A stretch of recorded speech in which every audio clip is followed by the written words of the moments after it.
ఏలూరు జిల్లా జంగారెడ్డిగూడెం గురుకుల పాఠశాలలో 10వ తరగతి విద్యార్థిని మృతి చెందిన సంఘటన కలకలం రేపింది. మధ్యాహ్నం భోజనానికి వెళ్లిన పొడపాటి కావ్య తరగతి గదిలోని చున్నీతో ఉరి వేసుకోవడంపై పలు అనుమానాలు వెల్లడవుతున్నాయి. తోటి విద్యార్థినులు తరగతి గదిలో ఫ్యాన్ కి ఉరేసుకున్న కావ్యను చూసి అడలెత్తిపోయారు. విద్యార్థుల అరుపులు విన్న ఉపాధ్యాయులు అక్కడికి వెళ్లి చూడగా కంగుతున్నారు. వెంటనే కావ్యను కిందికి దించి ఆస్పత్రికి తరలించారు. అప్పటికే కావ్య మృతి చెందడం జరిగింది. ఈ విషయాన్ని పోలీసులకు తెలియజేయగా సే సుభాష్ సంఘటన ప్రాంతాన్ని పరిశీలించి దర్యాప్తు కొనసాగిస్తున్నారు. అలాగే విద్యార్థి మృతిపై న్యాయ విచారణ చేపట్టాలని ప్రజా సంఘాలు డిమాండ్ చేస్తున్నాయి.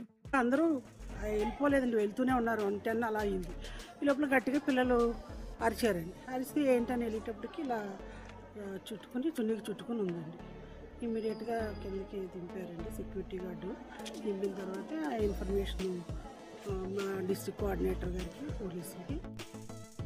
10వ తరగతి విద్యార్థిని కావ్య మృతిపైన న్యాయ విచారణ జరిపించాలి. 10వ తరగతి విద్యార్థిని కావ్య మృతిపైన న్యాయ విచారణ జరిపించాలి. విద్యార్థి మరణం పైన దర్యాప్తు, కావ్య మరణం పైన దర్యాప్తు. జంగారెడ్డిగూడెం